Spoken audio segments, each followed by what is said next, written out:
If your dog is drinking too much water, eating nonstop, losing fur, or suddenly seems older overnight, you might think it's normal aging.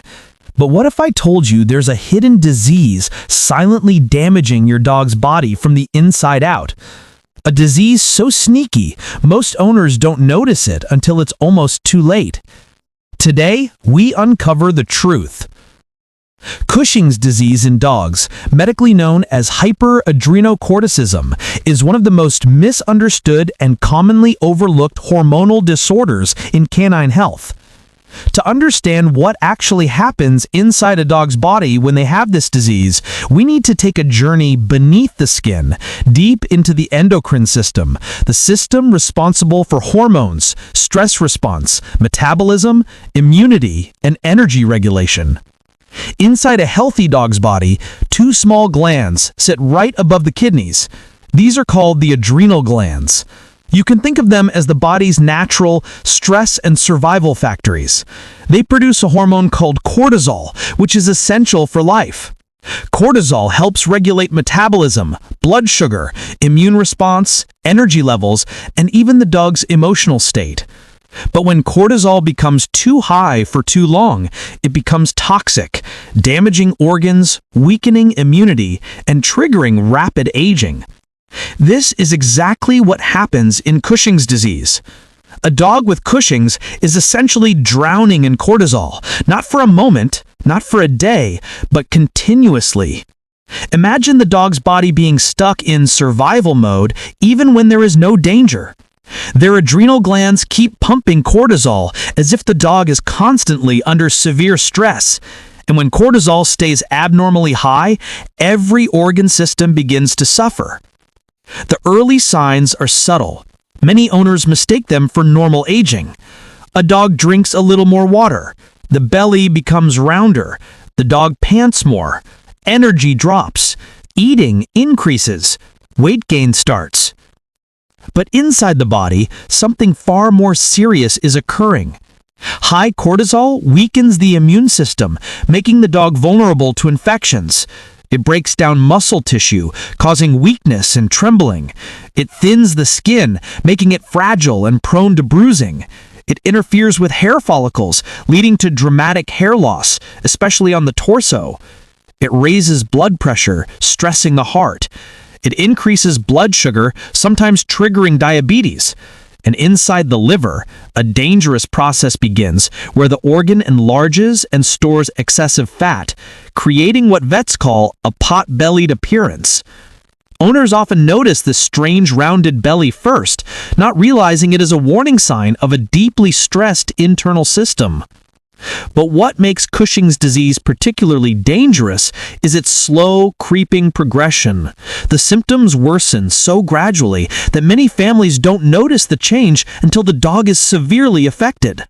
A dog may begin to drink multiple bowls of water per day, urinate indoors despite being previously well-trained, pant heavily even when resting, develop thin, almost transparent skin, lose hair and patches, leaving large bald spots, show constant hunger and food obsession, act tired, depressed, or uninterested in playing, develop fat pads on the back or neck, exhibit strange behavioral changes, become more anxious or restless at night, get repeated skin or ear infections, lose muscle mass, especially in the legs.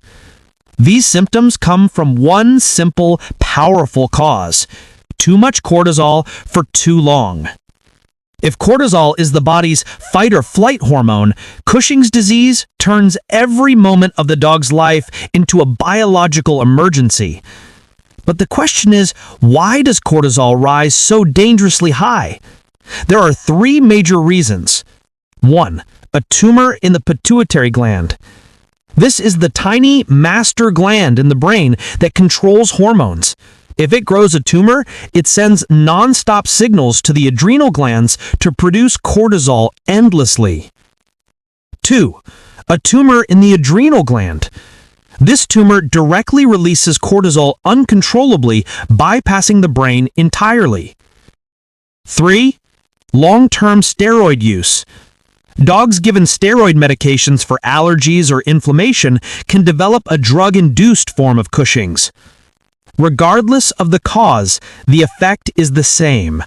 Cortisol floods the bloodstream, organs suffer, cells weaken, and the dog's body slowly deteriorates. But here is the heartbreaking part.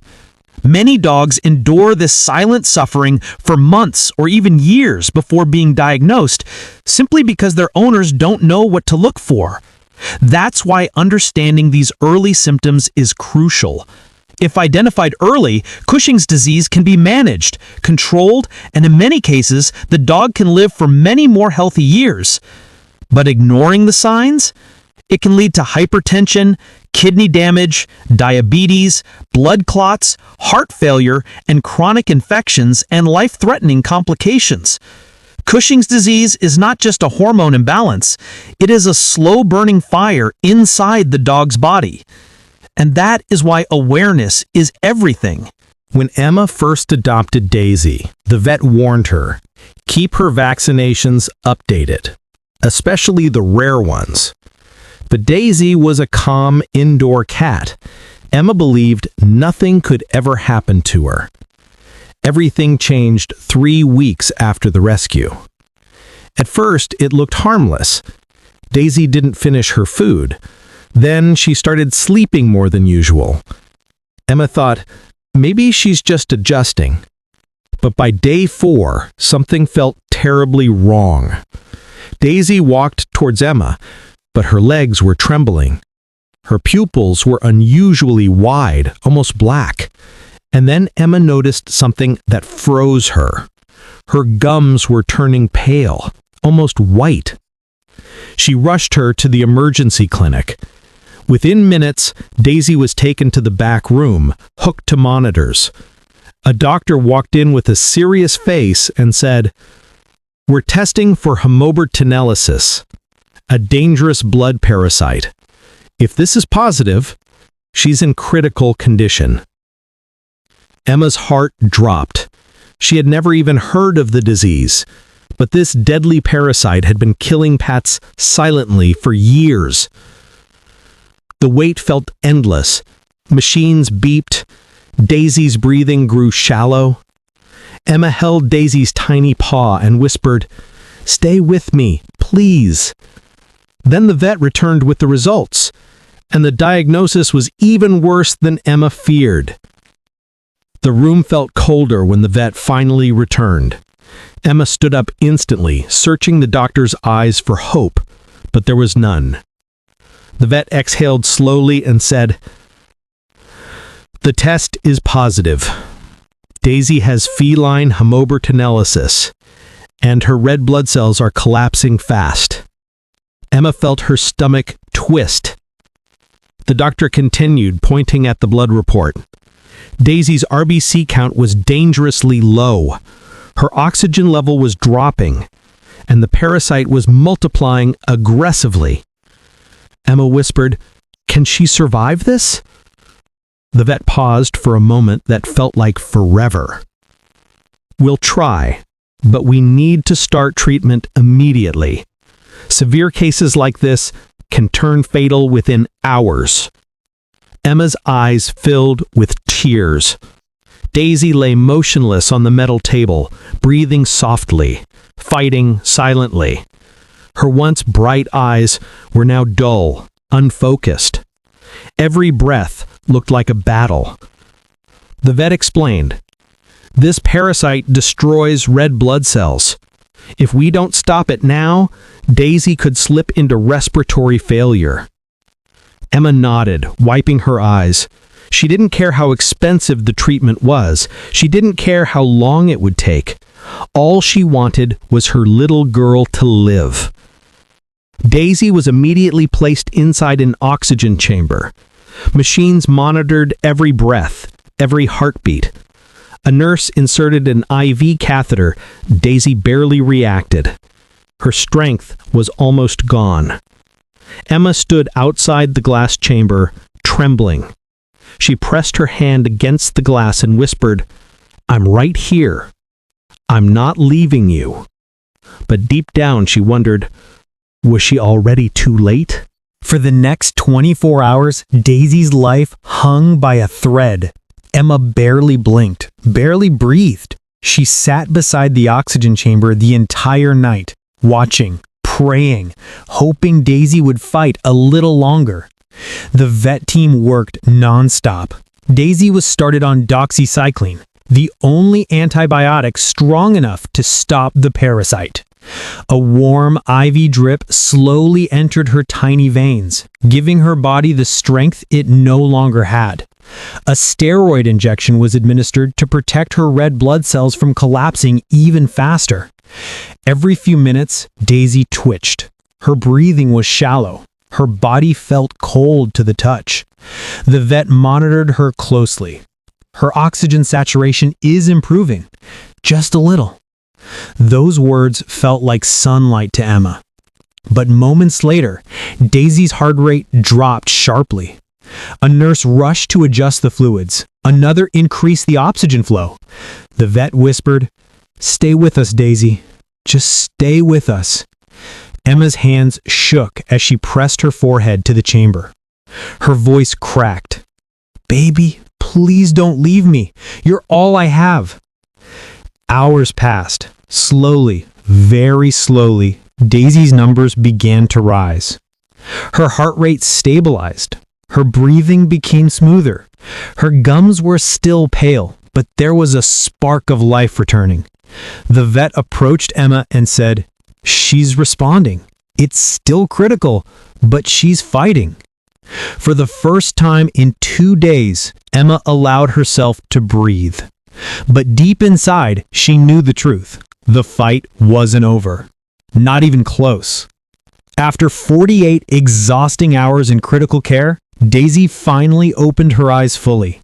She lifted her head, weak but alive. The vet smiled softly and told Emma, "She made it. She's not out of danger yet, but she's past the worst."